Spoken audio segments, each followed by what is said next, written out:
Welcome back to Classic Stories and Fairy Tales. I'm your host and narrator, Jerry Coble.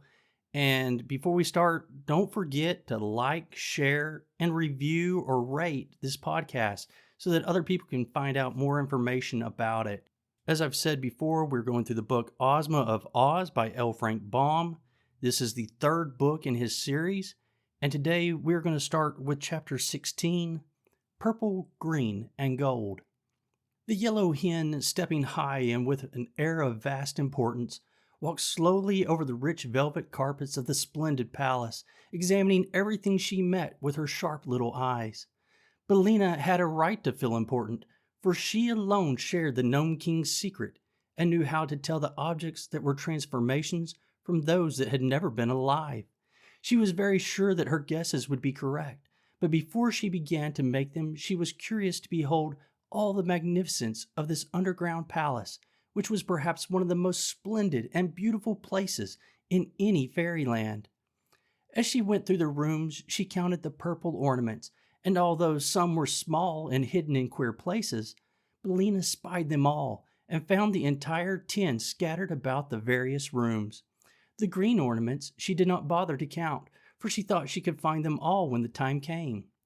Finally, having made a survey of the entire palace and enjoyed its splendor, the yellow hen returned to one of the rooms where she had noticed a large purple footstool. She placed a claw upon this and said Ev, and at once the footstool vanished and a lovely lady, tall and slender and most beautifully robed, stood before her. The lady's eyes were round with astonishment for a moment, for she could not remember her transformation, nor imagine what had restored her to life. "Good morning, ma'am," said Billina in her sharp voice. "You're looking quite well, considering your age." "Who speaks?" demanded the Queen of Ev, drawing herself up proudly. "Why, my name's Bill, by rights," answered the hen, who was now perched upon the back of a chair, "although Dorothy has put scallops on it and made it Billina. But the name doesn't matter. I've saved you from the Nome King, and you are a slave no longer." "Then I thank you for your gracious favor," said the Queen with a graceful curtsy. "But my children, tell me, I beg you, where are my children?" as she clasped her hands in anxious entreaty. "Don't worry," advised Billina, pecking at a tiny bug that was crawling over the chair back. "Just at present they are out of mischief and perfectly safe, for they can't even wiggle." "What mean you, O kindly stranger?" asked the Queen, striving to repress her anxiety. "They're enchanted," said Billina, "just as you have been. All, that is, except the little fellow Dorothy picked out, and the chances are that they have been good boys and girls for some time, because they couldn't help it." "Oh, my poor darlings!" cried the Queen with a sob of anguish. "Not at all," returned the hen. "Don't let their condition make you unhappy, ma'am, because I'll soon have them crowding round to bother and worry you as naturally as ever. Come with me, if you please, and I'll show you how pretty they look." She flew down from the perch and walked into the next room, the Queen following. As she passed a low table, a small green grasshopper caught her eye, and instantly Billina pounced upon it and snapped it up in her sharp bill, for grasshoppers are a favorite food with hens, and they usually must be caught quickly, before they can hop away. It might easily have been the end of Ozma of Oz, had she been a real grasshopper instead of an emerald one, but Billina found the grasshopper hard and lifeless, and suspecting it was not good to eat, she quickly dropped it instead of letting it slide down her throat.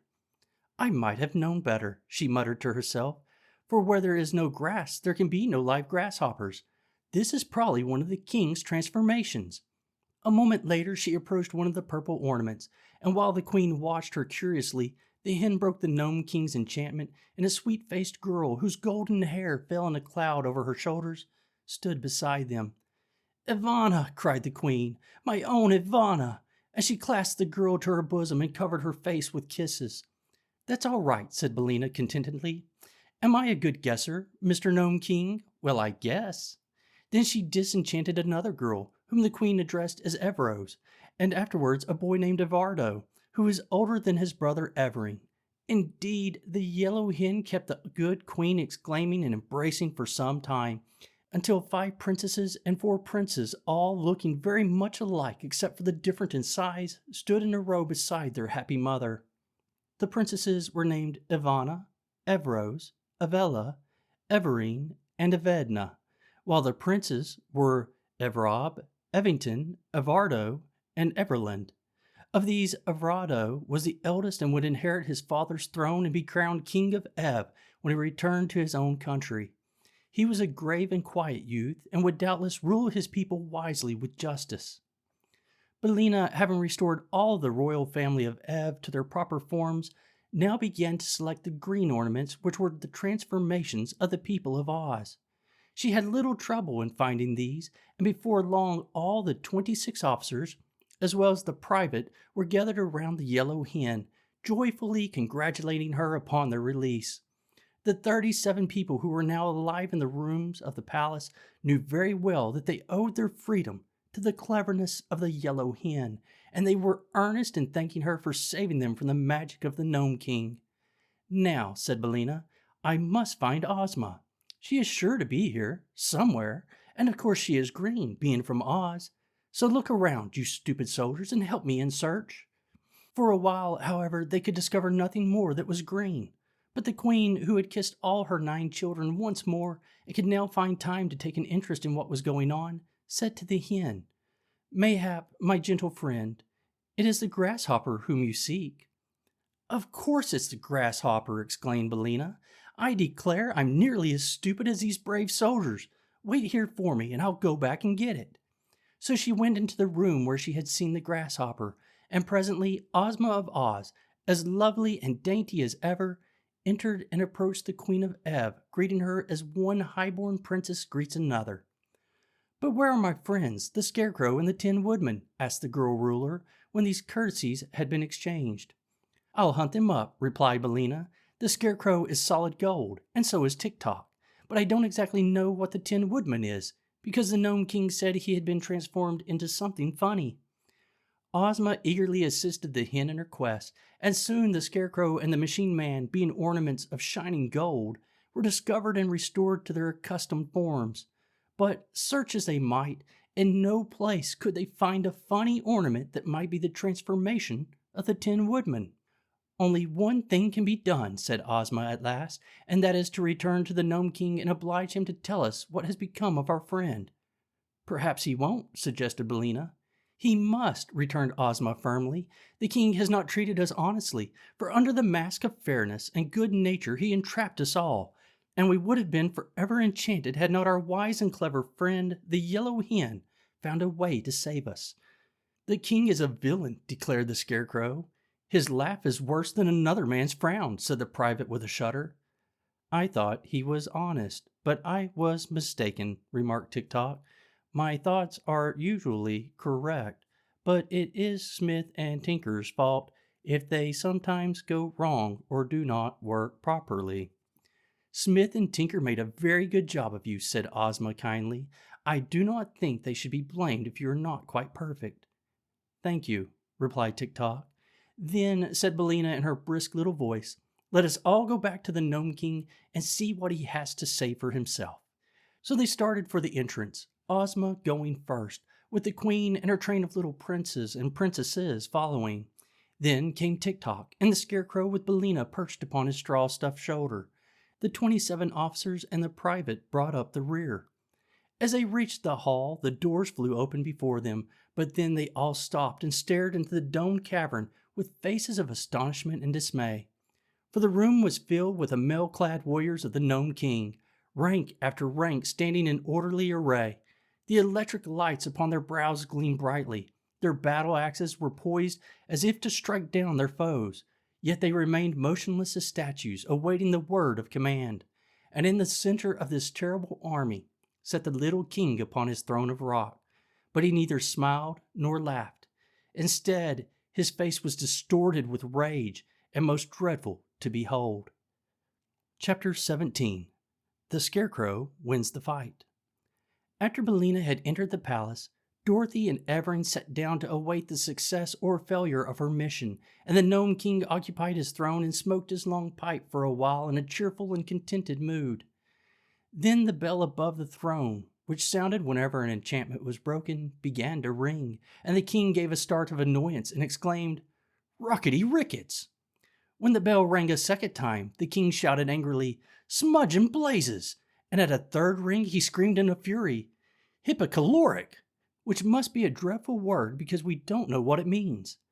After that, the bell went on ringing time after time, but the king was now so violently enraged that he could not utter a word, but hopped out of his throne and all around the room in a mad frenzy, so that he reminded Dorothy of a jumping jack. The girl was, for her part, filled with joy at every peal of the bell, for it announced the fact that Billina had transformed one more ornament into a living person. Dorothy was also amazed at Billina's success, for she could not imagine how the yellow hen was able to guess correctly from all the bewildering number of articles clustered in the rooms of the palace. But after she had counted 10 and the bell continued to ring, she knew that not only the royal family of Ev, but Ozma and her followers also were being restored to their natural forms, and she was so delighted that the antics of the angry king only made her laugh merrily. Perhaps the little monarch could not be more furious than he was before, but the girl's laughter nearly drove him frantic, and he roared at her like a savage beast. Then, as he found that all his enchantments were likely to be dispelled and his victims every one set free, he suddenly ran to the little door that opened upon the balcony and gave the shrill whistle that summoned his warriors.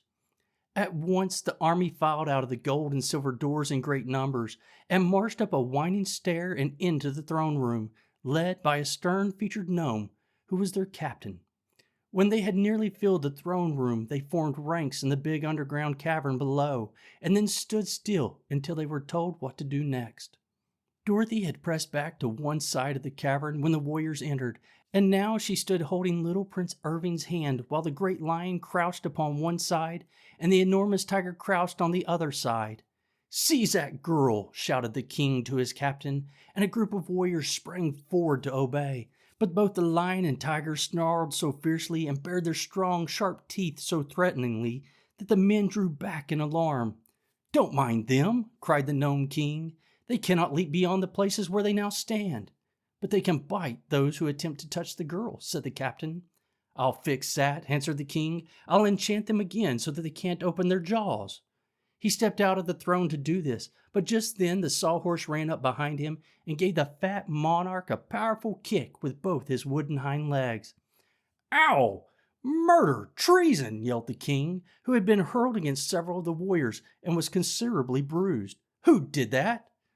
"I did," growled the sawhorse viciously. "You let Dorothy alone or I'll kick you again." "We'll see about that," replied the king, and at once he waved his hand toward the sawhorse and muttered a magic word. "Aha!" he continued. "Now let us see you move, you wooden mule."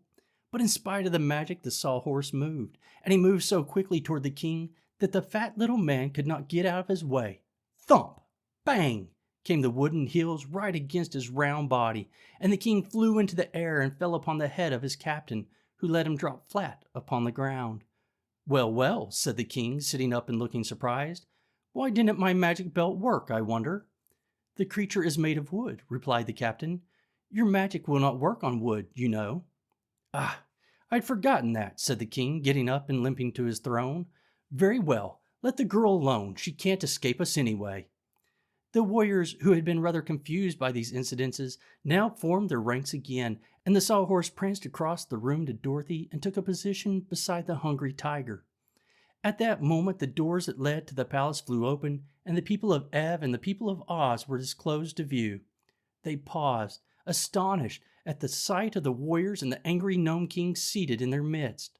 "Surrender!" cried the king in a loud voice. "You are my prisoners." "Go long," answered Billina from the Scarecrow's shoulder. "You promised me that if I guessed correctly, my friends and I might depart in safety, and you always keep your promises." "I said you might leave the palace in safety," retorted the king, "and so you may, but you cannot leave my dominions. You are my prisoners, and I will hurl you into all the underground dungeons where the volcanic fires glow and the molten lava flows in every direction, and the air is hotter than blue blazes." "That will be the end of me, all right," said the Scarecrow sorrowfully. "One small blaze, blue or green, is enough to reduce me to an ash heap." "Do you surrender?" demanded the king. Billina whispered something in the Scarecrow's ear that made him smile and put his hand in his jacket pockets. "No," returned Ozma, boldly answering the king. Then she said to her army, "Forward, my brave soldiers, and fight for your ruler and yourselves unto death." Pardon me? Most